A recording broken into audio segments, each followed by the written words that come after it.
students, welcome to Swami Vivekananda Institute. My name is Shaheen, and in this particular lecture video we are going to discuss the another part of international business. तो international business में हम लोगों ने previous lecture में discuss किया था कि international business क्या होता है, what is international business, उसका क्या scope होता है, कितना wider वो फैला हुआ है और कितना वो जरूरी है, इम्पोर्टेंस कितना है उसका। ठीक है, तो इस वजह से हम लोगों को ये पढ़ना पड़ेगा पूरा डिटेल में। अब जब हम लोगों ने स्कोप और इम्पोर्टेंस को डिस्कस कर लिया है, अब इसकी जो नेक्स्ट टर्म है दैट इज ग्लोबलाइजेशन। ग्लोबलाइजेशन का हम लोगों ने प्रीवियस लेक्चर में भी डिस्कस किया था। ग्लोबल का मतलब होता है जब हम इंटरकनेक्ट करते हैं, डिफरेंट डिफरेंट कंट्रीज को जोड़ने की बात करते हैं, तो वो ग्लोबलाइजेशन कहलाता है। ओके, तो जहाँ पे काफी ज्यादा कंट्रीज मिलती है या आपस में ट्रेड करती हैं या रिलेशन को शेयर करती हैं, तो वो ग्लोबलाइजेशन के इम्पैक्ट होते हैं। अब इसके लिए ग्लोबलाइजेशन के लिए क्या जरूरी है कि हम लोग जो बैरियर्स हैं, ट्रेड बैरियर्स या कितने भी टाइप के बैरियर्स या जो भी डिफिकल्टीज हो रही है ट्रेड में या रिलेशन में, उसको ठीक किया जा सके, बैरियर्स को रिमूव किया जा सके, ट्रेड बैरियर्स को ठीक किया जा सके, ताकि हम अपने रिलेशनशिप को या ट्रेड को स्मूथली फ्लो कर सके। तो that is the overall overview of globalisation. अब डेफिनेशन के ऊपर कंसिडर करते हैं। तो ग्लोबलाइजेशन बिजनेस का मतलब है रेफर्स टू इंक्रीजिंग लिंक को बढ़ाता है बिटवीन नेशन एंड पीपल, लोगों के बीच में, नेशन के बीच में, लोगों के बीच में, वर्ल्ड वाइड, थ्रू किसके, ट्रेड, कल्चर। देखो, ना केवल ट्रेड को बढ़ावा दे रहा है, ये ट्रेड को, कल्चर को, रिलेशन को, पॉलिटिकल डिफरेंसेस को इम्प्रूव करने की बात कर रहा है, टेक्नोलॉजी। क्योंकि देखो, हम लोग जो कोई भी कंट्री है, मान लो सपोज इंडिया है या अमेरिका है या कोई भी एक सपोज कंट्री की बात करते हैं, तो the country specifically is not that much capable to maintain or to manufacture all the types of goods and services। वो हर टाइप के गुड्स और सर्विसेज को मैन्युफैक्चर या बना नहीं सकता है ना, वो इतना केपेबल नहीं है। तो that is why we have to be interdependent on different countries. हम लोगों को एक दूसरे के ऊपर निर्भर रहना पड़ता है। तो अगर हम ट्रेड की वजह से, कल्चर की वजह से, टेक्नोलॉजी की वजह से, आइडिया की वजह से, एज ग्लोबलाइजेशन, जो ग्लोबलाइजेशन है वो प्रोग्रेस है many aspect of daily life के लिए, दैट यूज टू बी, वो लोकल भी हो सकता है, लोकल बेसिस पे भी हो सकता है, नेशनल बेसिस पे भी हो सकता है, have become global in scale, वो बहुत वाइड लेवल पे। जैसे मान लो डोमेस्टिक कंट्री के अंदर मैंने कुछ प्रोडक्ट को बनाया, वो बहुत अच्छा डोमेस्टिकली पीपल को लगा, देन फिर वो मैंने एक और कंट्री को इंटरनेशनल बिजनेस किया, then third country, fourth country, ऐसे ही डिफरेंट कंट्रीज में मैं ट्रेड करने लगी। तो मल्टीनेशनल कंपनीज होती है ना, तो इसी तरीके से ट्रेड जब डिफरेंट कंट्री में या कल्चर शेयर होता है या लिंक होता है इनके बीच में, तो वो ग्लोबलाइजेशन की प्रोसेस कहलाती है। नाउ ग्लोबल फर्म को हम global firm also called global firm और ट्रांसनेशनल फर्म, उसको हम ट्रांजिशनल फर्म भी बोलते हैं।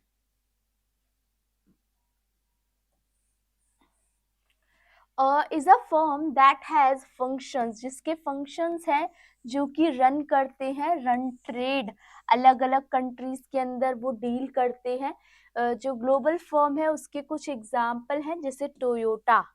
टोयोटा क्या है, Japanese auto maker. Toyota design and makes car, जो कि कार बनाते हैं और उसे पूरे 170 नेशंस में सेल आउट करते हैं। तो ये क्या है, एक तरीके से ग्लोबलाइजेशन का ही पार्ट है। नेक्स्ट टोयोटा मैन्युफैक्चर करता है प्लांट्स बनाता है। इंजीनियरिंग सेंटर्स, बहुत सारी पार्ट्स ऑफ द वर्ल्ड के अंदर।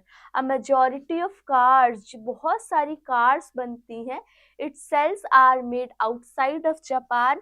टोयोटा जो है वो मैनेज करता है ग्लोबल प्रोडक्शन, मतलब बहुत वाइड लेवल पे supply chain serving global market के अंदर भी डील किया जाता है। वॉलमार्ट भी एक एग्जाम्पल है जहाँ पे लोकल रिटेलर की तरह काम किया था यूएसए में वॉलमार्ट ने, और वो अब वर्ल्ड का लार्जेस्ट फर्म रेवेन्यू बन गया है, और वो 11,500 स्टोर्स को डील करता है अक्रॉस 27 कंट्रीज, जो कि over 2 million people world wide फैलते रहते हैं। वॉलमार्ट जो है वो सर्व करता है client and sources goods from around the globe, relying heavily, वो किसके ऊपर ज्यादा डिपेंड करता है, ग्लोबल फंक्शंस को ग्रोथ के लिए। नेक्स्ट कोका कोला भी इसका बहुत अच्छा एग्जाम्पल है, सॉफ्ट ड्रिंक है ये, फर्म मैन्युफैक्चर एंड सेल, वो 3,500 बीवरेज प्रोडक्ट बेचती है 200 नेशंस में। ये एग्जाम्पल के जरिए हम ये सीख रहे हैं कि इतनी कंपनीज हैं जो कि आपको वर्ल्ड वाइड लेवल पे देखने के लिए मिल जाती हैं। कोका कोला ऑपरेट करती है production plant, brand marketing, distribution network globally. जो वास्ट मेजॉरिटी है इनकी सेल्स का अब now come from outside the United nation, वो यूनाइटेड नेशन से बाहर की बात करता है, बाहर को आता है। Next is globalisation and its driver. Globalisation के ड्राइवर्स क्या है, सबसे पहले है टेक्नोलॉजिकल ड्राइवर, मतलब टेक्निक। टेक्नोलॉजी कितनी इंपॉर्टेंट रोल प्ले करती है, अगर आप टेक्नोलॉजी में इम्प्रूवमेंट करोगे तो आप कहीं ना कहीं और लोगों से ज्यादा इम्प्रूव कर पाओगे किसी भी प्रोडक्ट के बारे में, ठीक है, उसकी इम्प्रूवमेंट हो पाएगी। तो यहाँ पे टेक्नोलॉजिकल चेंजेस जो होते हैं, जैसे कि पहले कोई डिफरेंट टाइप का टूल यूज होता था, अब उसमें अपग्रेडेशन आ गई है, अब डिफरेंट टाइप का टूल है। तो advances in technology, dramatic and unprecedented change technology में जो हम प्रिडिक्ट नहीं करते, after the 1980s played a major role, उसमें इंपॉर्टेंट रोल प्ले हुआ है in the transformation of globalisation. Next is बहुत ज्यादा फैला हुआ है ये latest technology globally, development in information technology. Information technology में क्या हो रही है, बढ़ोतरी हो रही है। Spread of internet world wide, internet बहुत ज्यादा फैला हुआ है जिसकी वजह से ये टेक्नोलॉजी तो है। देखो अब इसमें क्वेश्चन कैसे अरेंज हो सकता है या पूछा जा सकता है, क्वेश्चन की जो अरेंजमेंट है वो ऐसे पूछी जा सकती है आपको बेसिकली कि ये जो आपका पैरामीटर है इसके अंदर इंटरनेट का रोल किस ड्राइवर में यूज होता है, तो आप बोलोगे टेक्नोलॉजी है ना। ट्रांसपोर्टेशन का कहाँ यूज होता है, टेक्नोलॉजी। लॉजिस्टिक टेक्नोलॉजीज का कहाँ यूज होता है, तो जहाँ पे तो टेक्नोलॉजी है वहां पे तो आपको इजीली कंफर्टेबल होगा चूज करना, लेकिन जहाँ पे नहीं है वहां पे आपको थोड़ा सा लिटिल बिट कॉन्शियस होना पड़ेगा। Rapid advancement in technology, rapid advancement means लगातार टेक्नोलॉजी बदल रही है, कम्युनिकेशन बदल रहा है, ट्रांसपोर्टेशन बदल रहे हैं। हैव मेड इट इजियर, अब ये इसको आसान कर दिया है। पहले क्या होता था, कोई भी प्रोडक्ट को यहाँ से वहां ले जाने में बहुत प्रॉब्लम फेस करनी पड़ती थी, लेकिन अब एक्चुअल में ऐसा है नहीं। For goods people, goods, information to move across border, this has led to an increase, और जिसकी वजह से इंटरनेशनल ट्रेड भी बढ़ रहा है, क्योंकि टेक्नोलॉजी में इम्प्रूवमेंट हो रहा है डे टू डे, जिसकी वजह से आपका इंटरनेशनल ट्रेड बोलो या इन्वेस्टमेंट बोलो या कल्चरल एक्सचेंज बोलो, ये इम्प्रूव कर रहे हैं। इंटरनेट एंड डिजिटल कम्युनिकेशन ये भी इम्प्रूव कर रहा है। हैव मेड इट इजियर, ये भी आसान हो गया है लोगों के लिए, बिजनेस के लिए, कि वो एक दूसरे से कनेक्ट करे अक्रॉस बॉर्डर, बॉर्डर के अंदर अपनी सारी की सारी, मतलब बॉर्डर से रिलेटेड सारी की सारी डिस्कशन कर पाए। And the next one is with each other across border, leading to increased trade investment, trade investment improve होनी चाहिए। Transfer of knowledge. देखो अब यहाँ पे टेक्नोलॉजी की बात हो रही है, तो टेक्नोलॉजी से रिलेटेड नॉलेज भी है, आइडियाज भी है। These are the technological drivers, ये टेक्नोलॉजिकल ड्राइवर्स आ जाते हैं, ठीक है। Technological drivers. Next is political drivers. Political drivers आपके कौन से हो गए, जहाँ पे पॉलिटिक्स की बात की जाती है।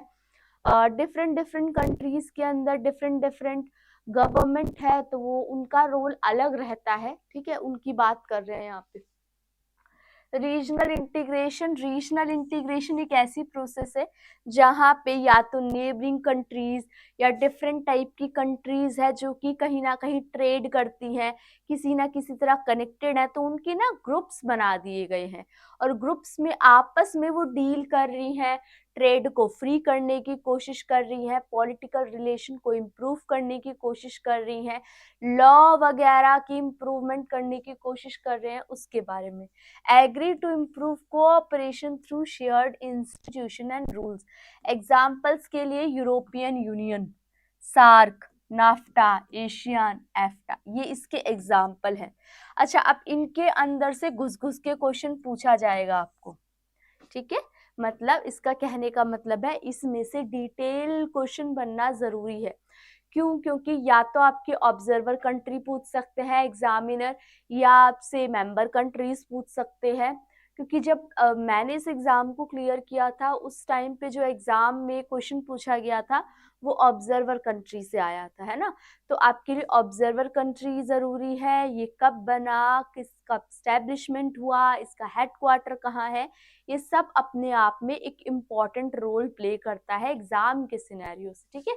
फिर चाहे भूल जाओ, एग्जाम क्लियर हो फिर भूल जाओ, वो एक अलग सिनेरियो, क्योंकि रिवीजन में रहता है अभी तो याद रहता है। लेकिन अभी के सिनेरियो में आपको टाइमली बेसिस पे बैंकिंग की डेट्स और जो भी दे रखी हैं, कब कौन सा बैंक स्टैब्लिश हुआ, कब कौन से बैंक की नेशनलाइजेशन हुई, और ये सारी की सारी एक जगह पे लिस्ट कर लो और बार बार इसकी रिवीजन करो, ठीक है।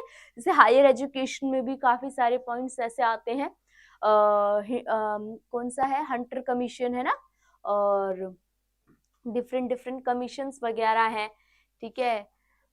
तो उसके बारे में आपसे पूछा जा सकता है। नेक्स्ट इज रीजनल इंटीग्रेशन मदद करती है साइज ऑफ द मार्केट को बढ़ाने में, डिमांड बढ़ती है क्योंकि 4 या 5, 4 to 5, 7 to 8 या बहुत बहुत सारी कंट्रीज आपस में मिलके काम कर रही है, तो कंपटीशन बढ़ेगा, मार्केट बढ़ेगी, डिमांड बढ़ेगी, धीरे धीरे इनके अंदर क्या होगी, इम्प्रूवमेंट आएगी, एम्प्लॉयमेंट बढ़ेगा, लोगों के पास इनके बारे में एम्प्लॉयमेंट बढ़ेगा, ठीक है। नेक्स्ट इज प्रोडक्शन क्वांटिटी भी बढ़ेगी, प्रोडक्शन क्वांटिटी क्या होगी, इम्प्रूव होगी। नेक्स्ट इज प्रोडक्शन की क्वांटिटी बढ़ेगी, कॉस्ट अफोर्डेबिलिटी, मीन्स आप अफोर्ड कर पाओगे, क्योंकि जब आप टोटल प्रोडक्ट बढ़ा दोगे तो पर यूनिट जो कॉस्ट आएगी वो क्या आएगी, कम आना लगेगी। Next is government policies, government policies बनाती है, तो गवर्नमेंट जो वर्ल्ड अराउंड है वो एक इम्पॉर्टेंट रोल प्ले करती है ग्लोबलाइजेशन के लिए। वो डिफरेंट डिफरेंट पॉलिसी को अडॉप्ट करके दैट प्रमोट, जिसमें फ्री ट्रेड आएगा, फॉरेन इन्वेस्टमेंट आएगा एंड इकोनॉमिक लिबरलाइजेशन आएगी, ठीक है। Economic liberalisation, foreign trade, foreign investment. Next is reduced trade barrier. देखो ये किसकी बात कर रहे हैं, पॉलिटिकल ड्राइवर्स की ही बात है कि पॉलिटिकल ड्राइवर्स में गवर्नमेंट की पॉलिसी आ गई और वो ट्रेड बैरियर को इम्प्रूव करने की, रिड्यूस करने की बात कर रहे हैं, क्योंकि अगर रिड्यूस करोगे तो गुड्स और सर्विसेज इजीली मूव करेगी, है ना। गुड्स और सर्विसेज एक कंट्री से दूसरी कंट्री में इजीली फ्लो तो तभी हो पाएगा। Next is this is an another important driver of globalisation, many countries have reduced, वो कम करती है टैरिफ को and other trade barriers, making it easier for business, business के लिए वो आसान बनाती है कि वो गुड्स को बेचे, सर्विसेज को बेचे डिफरेंट टाइप के बॉर्डर्स में। Advanced countries after world war second reduce tariff, tariff को कम करके to encourage free flow of goods and services. Next is investment barriers, देखो, आपको ट्रेड बैरियर, जितनी भी टाइप की रुकावटें आ रही है ना ट्रेड से रिलेटेड या सर्विसेज से रिलेटेड, तो उनको आपको कम करने की कोशिश करना है। जैसे इन्वेस्टमेंट भी अगर मैं कर रही हूँ, एफडीआई वगैरह भी कर रही हूँ, तो आपको पता होगा एक ऑटोमेटिक रूट होता है, एक गवर्नमेंट रूट होता है, उसमें हमें परमिशन लेनी पड़ती है। तो वहां पे क्या है, इन्वेस्टमेंट के लिए परमिशन लेनी पड़ेगी, मतलब वहां पे एक बैरियर है। तो इस टाइप के बैरियर्स को रिमूव करने की कोशिश की जाती है। Investment barrier, declining investment barrier 1990s various countries, जितनी कंट्रीज थी, started removing foreign investment. Foreign investment को आपको पता है 1991 में एलपीजी आई थी, लिबरलाइजेशन, प्राइवेटाइजेशन, ग्लोबलाइजेशन। ग्लोबलाइजेशन हम पढ़ रहे हैं इस टॉपिक के अंदर, और जो आपका लिबरलाइजेशन वाला टॉपिक है उसके अंदर हम लोगों ने डिस्कस किया था कि कितना जो लिबरलाइजेशन होता है उसमें हम ट्रेड को लिबरल कर देते हैं, ठीक है, बैरियर्स वगैरह हटा देते हैं। तो उन सब की डिस्कशन है। Now in order to encourage the growth, growth को बढ़ाने के लिए इंटरनेशनल बिजनेस में कंपनी इन्वेस्ट करती है दूसरी कंट्रीज में।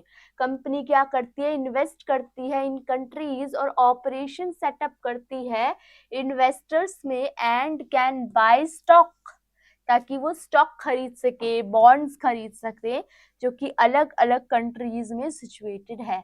नाउ इकोनॉमिक ड्राइवर्स, अभी तक हमने कितने ड्राइवर्स पढ़ लिए, एक टेक्नोलॉजिकल ड्राइवर पढ़ लिया और एक पॉलिटिकल ड्राइवर पढ़ लिया, और पॉलिटिकल ड्राइवर के पॉइंट्स भी पढ़ लिए। Now the third one is economic driver. Economic driver का मतलब हमें इकोनॉमिकली लिबरल करना है ना। अभी जो वर्ड यूज किया था कि मार्केट फ्री हो, डिमांड और सप्लाई को मार्केट के द्वारा क्रिएट और बढ़ाया और घटाया जा सके, इंक्रीज और डिक्रीज किया जा सके। तो बहुत सारी जो कंट्रीज होती है वो डिफरेंट टाइप की पॉलिसीज को अपनाती है, ताकि फ्री मार्केट या ओपन मार्केट में वो अच्छे से अपनी इन्वेस्टमेंट कर पाए, ट्रेड कर पाए, इनकरेज कर पाए फॉरेन इन्वेस्टमेंट एंड ट्रेड्स, है ना। Next is globalisation of financial market, मतलब इकट्ठा आपको क्या लेकर के चलना है, इंटरकनेक्ट करना है डिफरेंट डिफरेंट मार्केट्स को, ताकि वो क्या हो जाए, ग्लोबल लेवल पे हो जाए। Globalisation, the globalisation of financial market has made, आसान हो जाए, इजियर हो जाए बिजनेसेस के लिए to access capital from around the world, and has facilitated the flow of investment across borders, different different borders के अंदर। नाउ अब आ गया आपका मार्केट ड्राइवर्स। ये क्या थे, इकोनॉमिक ड्राइवर। इकोनॉमिक ड्राइवर में एक तो हमने बात करी इकोनॉमिकली, मतलब पॉलिसीज को लिबरल करो, इतनी रिस्ट्रिक्टेड पॉलिसीज या इतनी आपको ऐसी जकड़ी हुई पॉलिसीज को नहीं अपनाना है, हमें खुद ही दिक्कत होगी बाद में। नेक्स्ट इज हम बात करते हैं मार्केट के ड्राइवर्स। तो मतलब कंज्यूमर की जो प्रेफरेंसेस हैं उनके ऊपर भी ध्यान दो। मतलब ऐसा नहीं कि कंज्यूमर अपडेट चाहता है किसी प्रोडक्ट की और आप you are stick to that traditional approach, आप उस अप्रोच पे, ट्रेडिशनल अप्रोच पे टिके हुए, तो ऐसे तो बात बनेगी नहीं। ठीक है, आपको कंज्यूमर के अकॉर्डिंगली, उनके प्रेफरेंस के हिसाब से अपडेशन, चाहे वो टेक्नोलॉजी के बेसिस पे हो, चाहे वो आपके लाइफस्टाइल के बेसिस पे हो, चेंजेस लाने पड़ेंगे। Next is consumer becoming more global, और लेवल पे है वो अपनी टेस्ट में, प्रेफरेंस में। businesses are responding by developing product and services that can be sold, जो कि बेचा जा सकता है डिफरेंट डिफरेंट मार्केट्स में। एक्सेस टू न्यू मार्केट, नई मार्केट के अंदर एंट्री होना, एक्सेस होना। तो ग्लोबलाइजेशन क्या करता है, प्रोवाइड करता है बिजनेस को विद एक्सेस, की वो नई नई मार्केट के अंदर आए, विच हैज हेल्प्ड, जो कि उसको मदद करे कि वो फर्म को ग्रोथ में ले जा सके और एक्सपेंड कर सके, उनके ऑपरेशंस को एक्सपेंड कर सके। Next is global supply chain. Company क्या करती है, कंपनी नाउ सोर्स, अब वो रॉ मटेरियल को इस्तेमाल कर रही है कंपनी, कंपोनेंट, और कंपनी ऐसा करती है कि ना बंध जाती है उस पर्टिकुलर प्रोडक्ट के साथ। जैसे कि मान लो एक बार आपने प्रोडक्ट वहां से परचेज किया, तो अब कंपनी ऐसा बोलेगी कि मैं रेगुलर आपके कस्टमर बन जाऊंगी, क्योंकि कंपनी खुद मैन्युफैक्चर कर रही है, बट कंपनी खुद कस्टमर का रोल भी प्ले करती है कुछ चीजों में। तो अगर कस्टमर का रोल प्ले कर रही है तो काफी सारी चेन या प्रोसेस होती है जो कि एक प्रॉपर चेन से जुड़ी हुई होती है।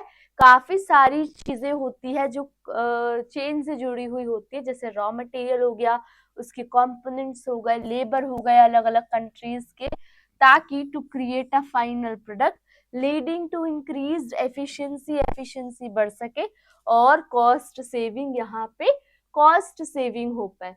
Now that is modes of entry into international business.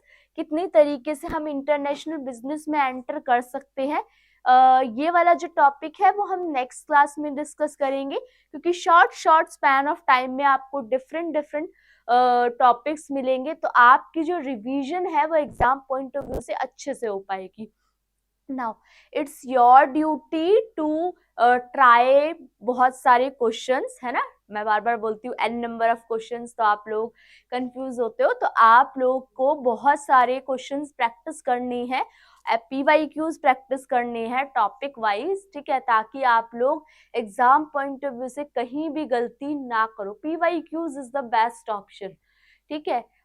जब एनालाइज किया है, मेरा जो एक्सपीरियंस रहा है, मैंने जब एग्जाम देके इसको प्रॉपर क्लियर किया था, तो मेरा ये एक्सपीरियंस था कि जो प्रीवियस ईयर क्वेश्चंस होते हैं, पहले मैं ये सोचती थी कि प्रीवियस ईयर क्वेश्चन हर कोई एम्फेसाइज कर रहा है प्रीवियस ईयर क्वेश्चन के ऊपर, लेकिन जब एक्चुअल में हम उस स्टेज से गुजरते हैं तब हमें पता चलता है कि यस, एग्जाम को क्लियर करते हैं तब पता चलता है कि जो प्रीवियस ईयर क्वेश्चंस हैं वो कितने हेल्पफुल होते हैं, ठीक है। तो आप टॉपिक वाइज, सब्जेक्ट वाइज अपने क्लियर करो और देखो क्या क्या डाउट है।